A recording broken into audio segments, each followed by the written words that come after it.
Jesus Christ came about. His mother, Mary, was pledged to be married to Joseph. But before they came together, she was found to be with child through the Holy Spirit. Because Joseph, her husband, was a righteous man and did not want to expose her to public disgrace, he had in mind to divorce her quietly. But after he had considered this, an angel of the Lord appeared to him in a dream and said, "Joseph, son of David, do not be afraid to take Mary home as your wife, because what is conceived in her is from the Holy Spirit. She will give birth to a son, and you are to give him the name Jesus, because he will save his people from their sins." All this took place to fulfill what the Lord had said through the prophet. "The virgin will be with child and will give birth to a son, and they will call him Emmanuel," which means God with us. When Joseph woke up, he did what the angel of the Lord had commanded him and took Mary home as his wife. But he had no union with her until she gave birth to a son, and he gave him the name Jesus.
course, and that's Letters at Christmas, and I'll be explaining a bit more about what that is in a moment. But before I go any further, I just need to point out that in case of a fire alarm going off, there are various exits around here. Getting applause for that, that's really good. Various exits that you need to be aware of, and if the drill goes, if the alarm sounds, it won't be a drill, so find an exit close to you and get out.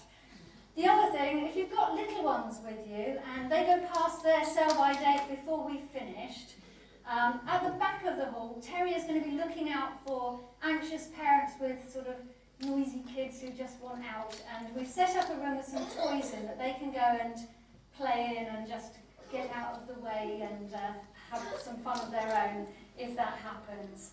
As I mentioned, the theme this evening is letters, and if your house is anything like mine, at least one member of the household will have been suffering writer's cramp over the last couple of weeks as you rush to get all the Christmas cards written and in the post in time. And if you haven't got yours off, then I'm afraid you've missed the second class deadline already, so you're into serious money now as you start thinking about first class post. And then a special few might receive a longer tome. You might actually write a letter. It's a bit of a dying art these days, but there might be an old school friend or a treasured relly who actually receive a letter from you. But I wonder whether you've ever thought about what it might be like to hear from God. And we're going to be returning to that thought over the course of this evening. Of course, we're going to be singing some traditional carols, which I hope you'll join in with us with. And we're going to be hearing some more from our talented soloist Zoe, who we're delighted to have back again this year, and our choir, who are just here, which is really good. In terms of when to stand and sit, if you could take your cue from the choir, hopefully we'll all get it right, and when we stand, you stand too. That should all work out well. We're going to start with a couple of very well-known carols that I hope you'll be familiar with, and so we'll get to see what kind of voice you're in this evening.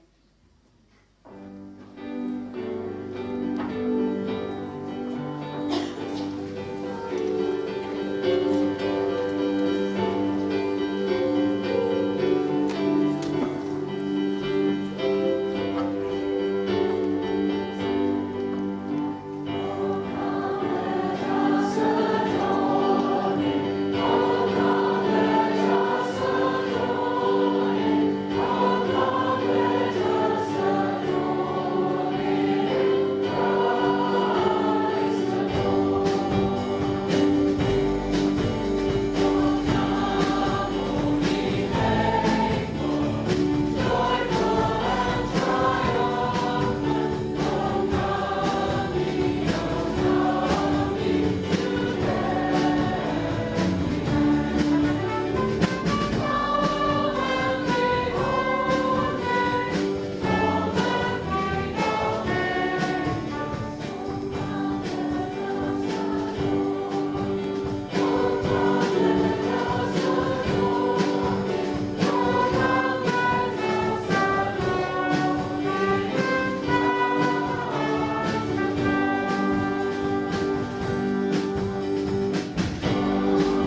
received these kind of Christmas circular letters.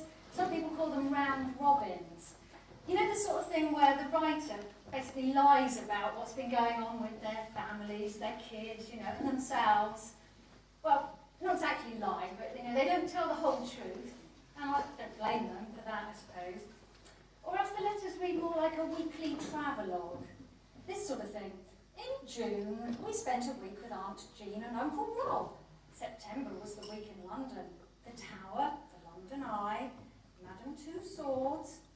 Or there's others that I know I've received that sound more like a medical mission report.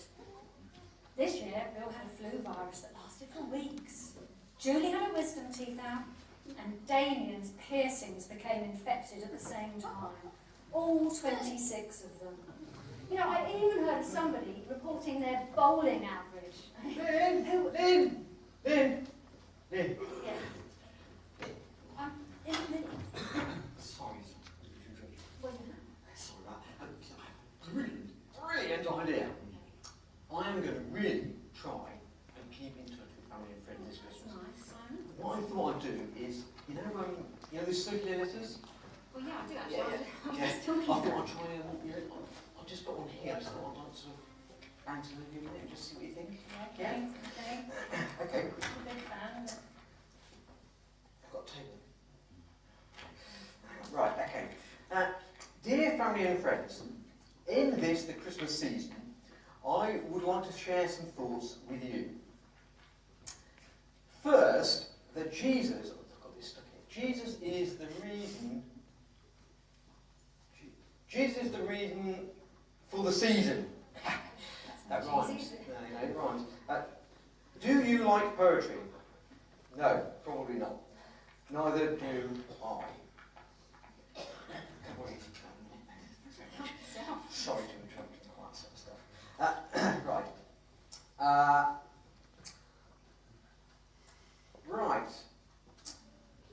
Where was I?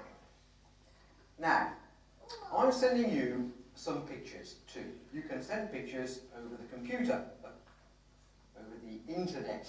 Did you know that? Life in Southampton is great. I'm still a police officer, demanding as ever.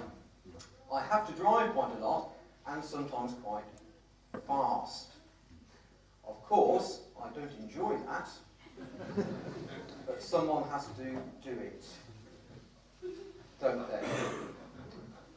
However, I have been trying to ruthlessly eliminate hurry from my life. Slow down and smell the roses.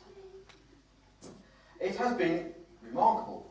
When I'm on duty, people are so much friendlier. They wave at me all the time as I drive at 55 in the outside lane. At least I think they're waving. Not sure how much longer I can keep driving like this. My hemorrhoids are Too much information.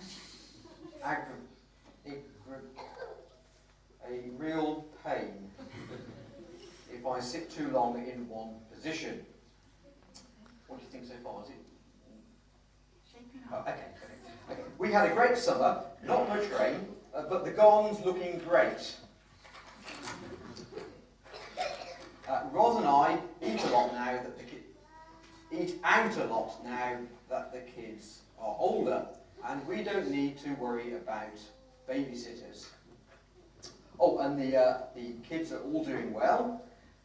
Duncan's harp recital attracted a large audience recently, and he'll be sitting grade 8 soon. Well, that's all from the Brads. Happy Christmas, everyone. Oh, I almost forgot. My bowling average is up to 178. Best wishes, Simon. What do you think? I thought it was quite good.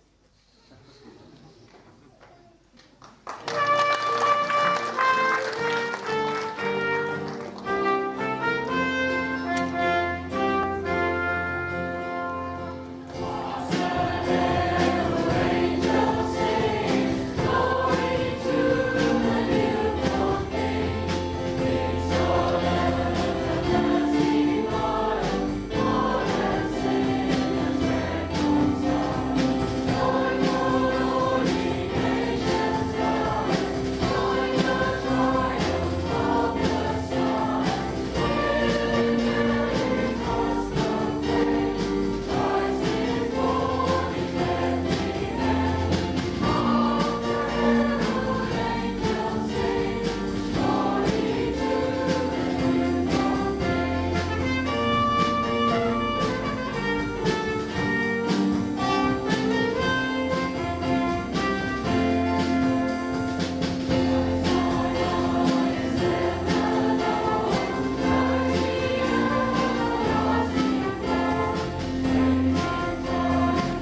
to Letter with Santa.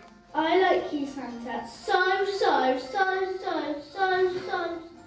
So, John, do you write a lot of letters? I don't normally write letters. I only write it if I have to do it for homework. If you were going to write to Santa Claus, what would you ask for Christmas? Can I see? What do you want for your birthday? Oh, I see, you're asking Jesus what he'd like for his birthday. What do you think he'd like? A Barbie kitchen. Are you a big letter writer? When did you do that? At 6:03 when I wake up.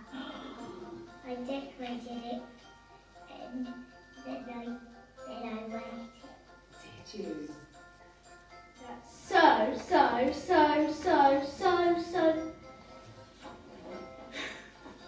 Christmas, letters, Santa. So much.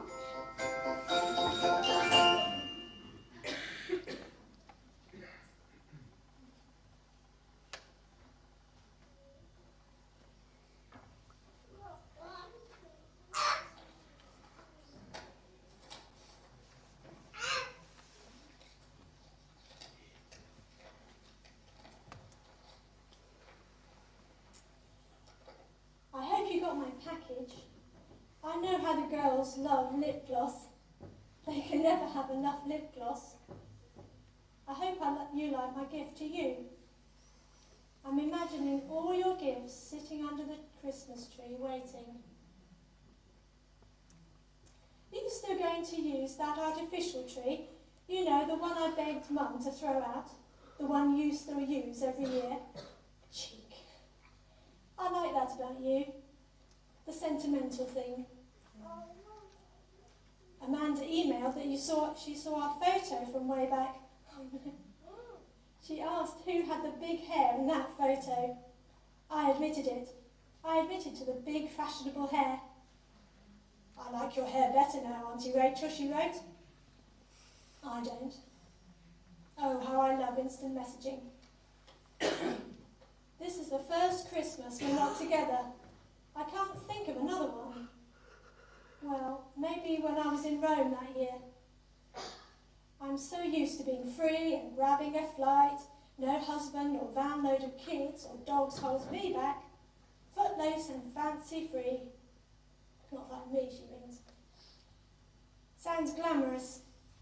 It is, yes. It's not. Oh, yeah.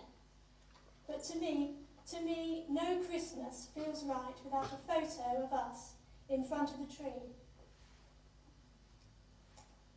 You know, Liz, you really are my best friend. I hope you understand that I have to attend this special Christmas event on Christmas Eve and had to miss our fabulous family Christmas.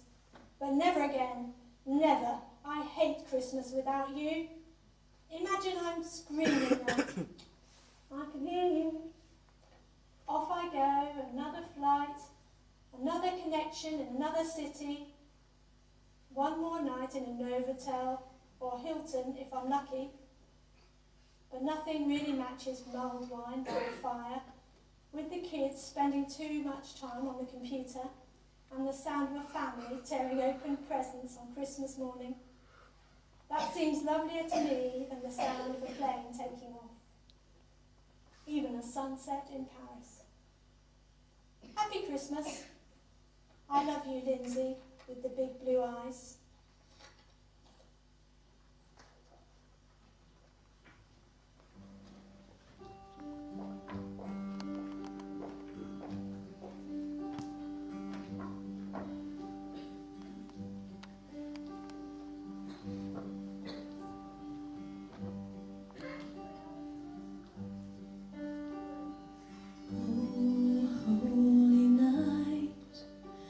Stars are brightly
divine all night when Jesus was born. All night divine all night. What a wonderful night. What a beautiful night. When Jesus was born. When Jesus was born. When Jesus was born.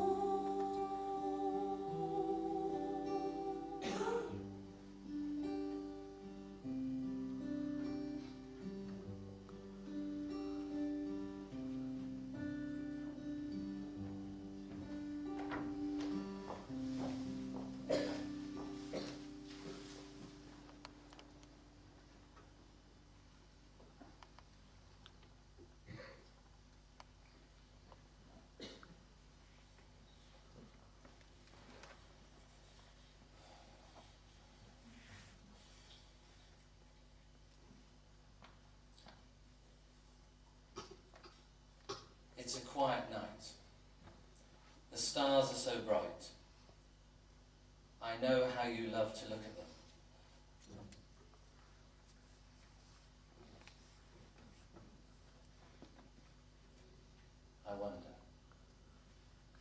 I wonder sometimes if you're looking at the same stars I'm looking at, Jen. I hope so.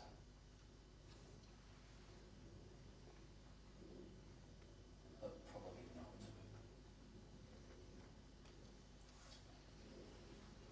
You wouldn't believe how beautiful it is tonight. So quiet for now. At least I am safe. At least I have that. It seems wrong to be away from you. It seems so wrong to be away from you this time of year. You and the kids. I'm surrounded by kids here, 18 and 19-year-olds. They should be somewhere else. They should be out with their friends. They should be home. Christmas in Afghanistan and not a Santa Claus in sight. I never would have thought I'd be here now.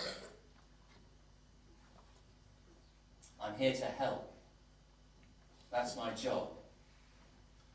But for how long? I'm not sure how much more of this I can take. Hard to see them lose their futures. The world is a mess. Such loss.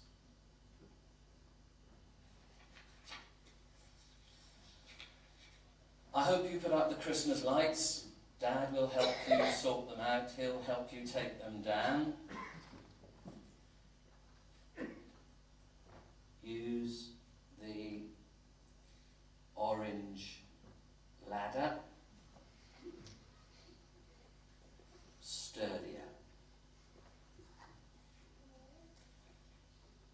What I would give to see our tacky Christmas lights. Give me tacky Christmas lights anytime. No jolly spirit of Christmas here in me. Know that I love you.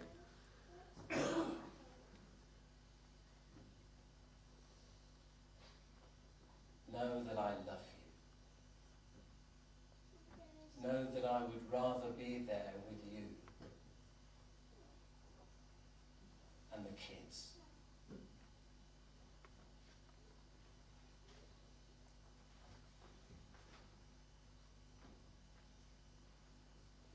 So quiet here, won't last for long. Always something in the distance, round the corner.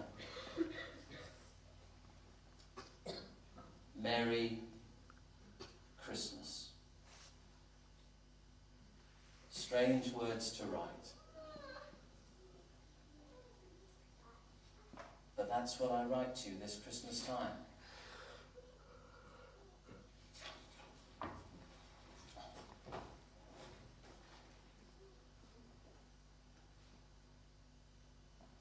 I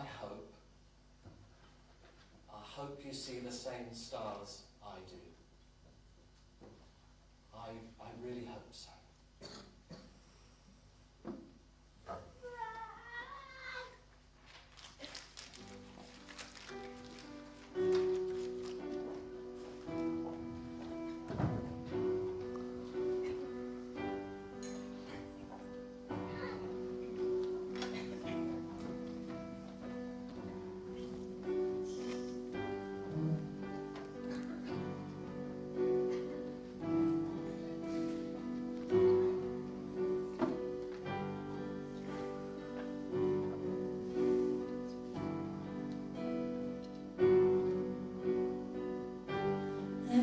Christmas card today.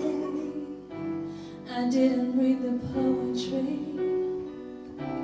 I couldn't take the phrases in because my mind began to spin on sentiment and mystery and how they square with history, our current world reality, and God, it's so confusing me.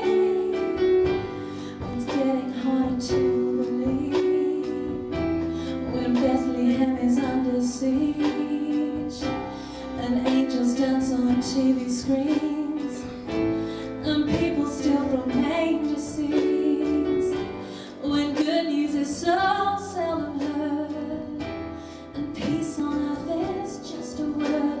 Goodwill's a relic from the past. How long can this confusion last?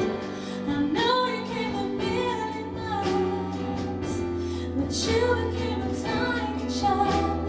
You came to earth to set us free. Well, if I asked you, would you come to me? You come to me. Could it be? You come to me. Come to me. Come to me.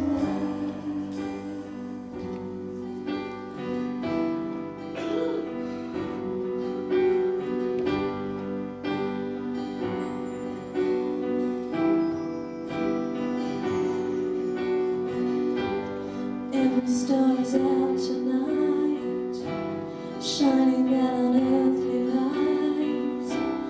Once again I scan the skies with 40 million other eyes.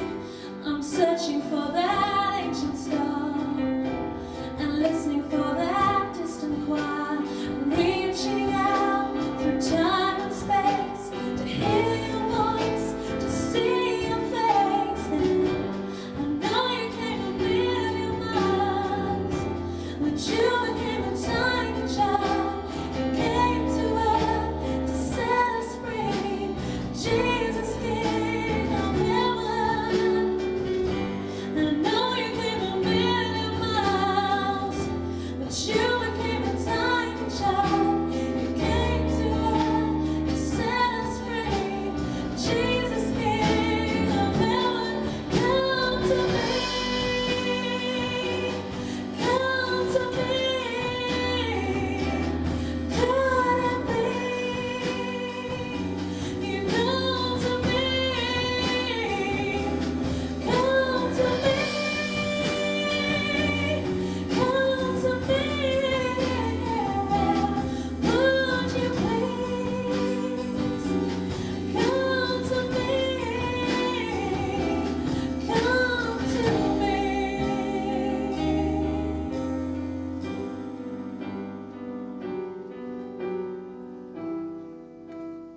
Christmas, probably more than any other time of the year, people's thoughts turn to spiritual things, God matters. I think the season just opens the door for that kind of thinking. And I think the question on people's minds when they do turn to that kind of thought is not so much whether there's an intelligent designer or some transcendent being. I think the evidence seems that there's still a majority of people who look at the vastness of the cosmos. Here's a picture from the Hubble Space Telescope.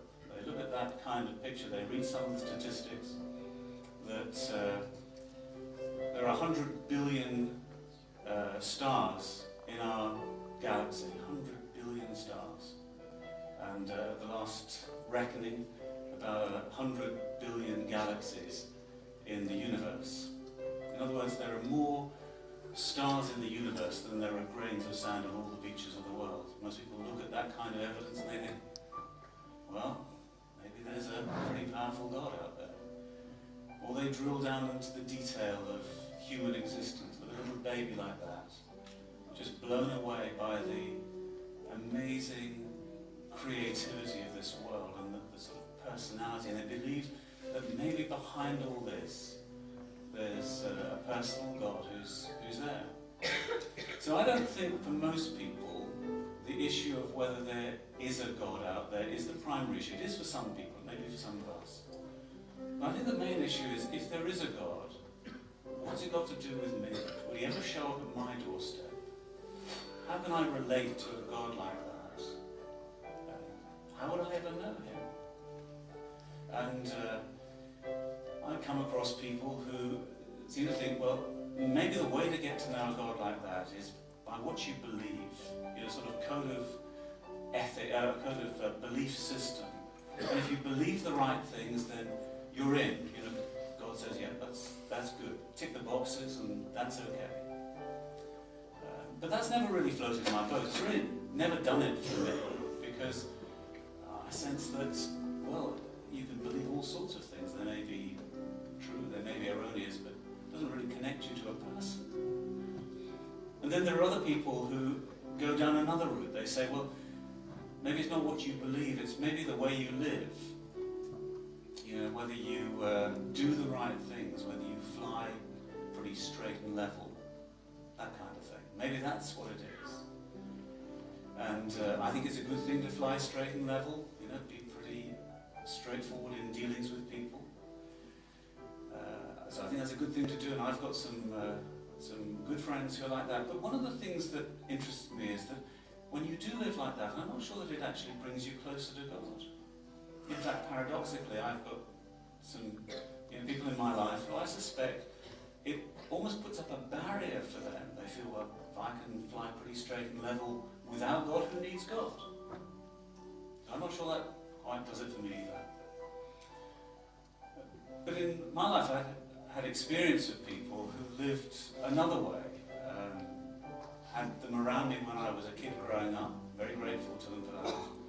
And amongst those people were my parents. And they seemed to know God personally, able to relate to him, part of their life in a sort of ongoing relational way, quite a close deal. And so I got a grandstand seat in seeing how they lived their lives when things were going pretty well, and also when things were going pretty badly. In fact, last year I was with my dad, holding his hand as he breathed his last. And during his last illness, he talked about going home. A very intimate sort of relationship that throughout his life he had with God. And at the very core of this relationship, my parents shared with me when I was young, was that God had taken the initiative and done for us what we could never do for ourselves. When we were far from him, he had reached out for us. It wasn't to do with what you believed or how level you flew, but something that God had done. God had actually taken the initiative for us. And in the person of Jesus Christ, he had entered into our world. So God had taken on human flesh, wearing human genes. So that was a really important part for me in just trying to understand what that was about, and that God somehow had entered into our world and had not just shown us how to live, but had done something to rescue us, to reach out for us, so that we could relate to him properly. And that whole idea became a part of my life too, so that as a kid growing up and then into adult years, I began to relate to God in that sort of way. Found his nearness during times when I was struggling, got his wisdom when I didn't know what to do, on an ongoing basis really, so that when I screw up, as those of you who know me know that I do all too often, could come back to God with a conversation about that, discuss how serious that was. But then again sense this forgiveness of God, fresh start in life, power to live differently, to move on from there. Throughout the course of this evening, we've been looking at letters, the sort of Christmas circular letters that we've looked at right at the start, kids' letters, letter from a sister to her sister, soldier in Afghanistan. And last week I was with a group of friends on Sunday evening, and one of them just made a chance comment that really got me thinking. Began to say, what would it be like if God wrote us a letter, God wrote personally? And I suppose at the core of biblical understanding of Christianity is that is exactly what God has done. That in his word, he's written a love letter to the human race. Written to us so that we can know him, be known by him, relate to him. One of the gospel writers talks about it in terms of the word became flesh. God spoke a word, but rather than writing a letter, he wrote it into a person, Jesus Christ, so that we could see how God was like and relate to him like that. So the conversation last Sunday evening went round, but it left me with one of these thoughts. I just kept on thinking, so what would it be like? What would it be like? What would it be like if God wrote to us? And because of what God has already said in his word, we've got a good idea of the kind of things that are on God's heart, what he might indeed say to us. And we've put some of those thoughts into some letters that we're going to read to you now, the letters from God, if you like, kind of things that he would say to you. And as they're read to you, I want you to just listen carefully to them and think, has one of those letters got my name on it? Is it addressed to me? It's the kind of thing that I sense God is saying to me tonight. And what am I going to do with that?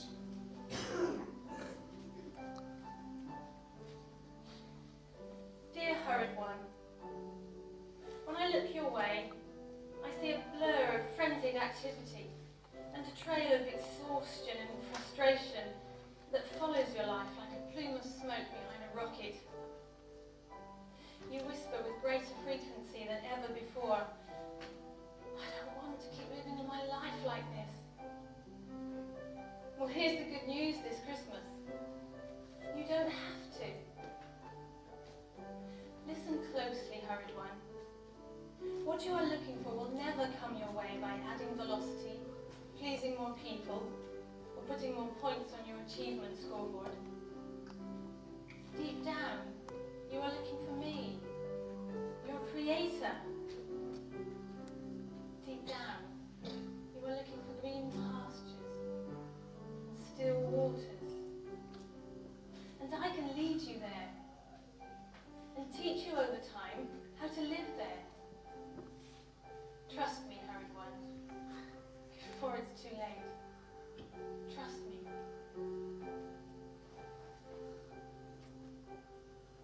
Dear self-reliant one, you probably find this hard to believe, but I love your strength and sense of discipline. I'm the one who made you that way, remember? But there's a problem. You have leveraged those strengths and talents without ever acknowledging their source. You've taken my gifts, built yourself a life, and left me out in the cold. That was never the plan. Please listen, strong one. I have plans for your future that would blow you away. Good plans, exciting plans. but there's no room in your self-reliant heart for my grace and strength to operate.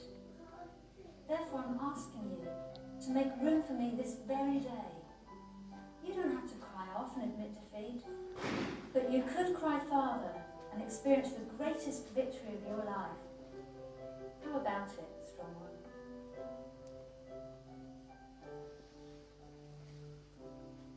Dear addicted one, believe it or not, I understand the shame you feel, and I derive no joy from heaping more of it on you. I have heard your impassioned resolves and desperate promises never to let it happen again, and I was there when you broke your promise and let yourself and everyone else around you down again. I am there as you dust off your shattered self-worth and vow anew never to fall again. It is time for a new and radical plan. You can implement it right now, as millions of others already have. You can accept that you are powerless over what has its claws in you, and you can tell a friend tonight what is really true. Then look up, straight up, and see my strong hand being extended to you, and grab hold. You can be set free this Christmas. Dear child in the crossroads, I know the decision you are facing is huge and your anxiety is high, but my promise to you is to guide your path in a manner that leads to life in all its fullness. Listen carefully. Find a place where you can pray on your knees. Tell me you'd like a little help from above. Then start listening for any sense of spiritual direction that follows. My instructions usually flow from quiet whispers and deep spiritual impressions on your mind and heart. With a little practice, you soon will sense my loving leadership in every area of your life. Let's start now, Christmas 06.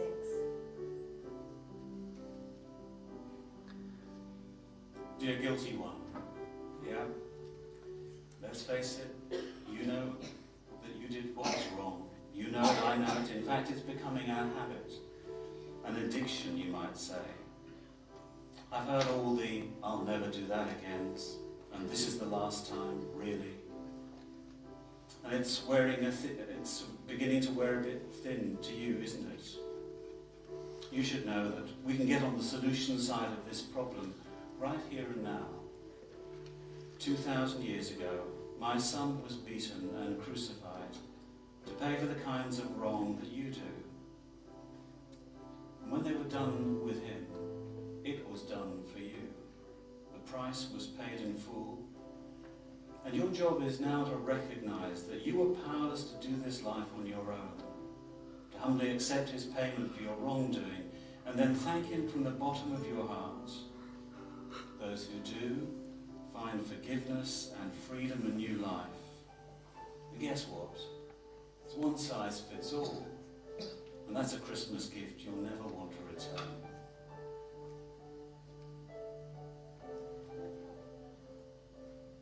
Dear sick one, you never thought your body would betray you like this, did you? For so many years you could use it and abuse it, and it bounced back by morning. This time it's different, and it's terrifying, isn't it? I want you to know that I understand about the limitation of human bodies. My scripture teaches that bodies are temporary dwellings that eternal spirits inhabit for a time here on this earth. Be grateful that perfected bodies await all my followers on the other side. No more aches and pains, no more scalpels, ever. But know this, between now and then, whatever disease invades your external flesh, it has no power over the place I inhabit in you. I will keep you steady through this ordeal. We will make it to the other side safely someday, I promise. And never forget the ultimate hope of heaven.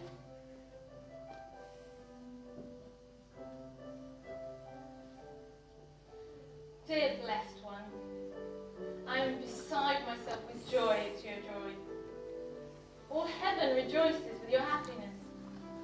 The new healthy baby, the rekindled relationship, the holiday romance, the material blessings. Never forget that all good and perfect gifts come from above. And now revel in my goodness. Drink freely from the wells of my grace. There is a time for dancing. So this Christmas, just dance. And one more note for those of you who have chosen to trust me throughout this whole year. You have kept your eyes focused on me and your ears attentive to my voice. Well done, blessed one. Well done. Dear wandering one, I know that it was never your intention to abandon your faith and to wind up in the spiritual ditch you find yourself in this Christmas. But here you are, filled with regret and very far from home. I have good news for you. You can come home tonight, really. As tough as it has been for me to watch you lose your way over the years, I will be overjoyed watching you take that first step toward home. And I'll do better than just leave a light on for you. I'll be running full speed in your direction the moment you come into sight. What a Christmas this is going to be. Come home soon, son. Come home soon, daughter. I'm waiting for you.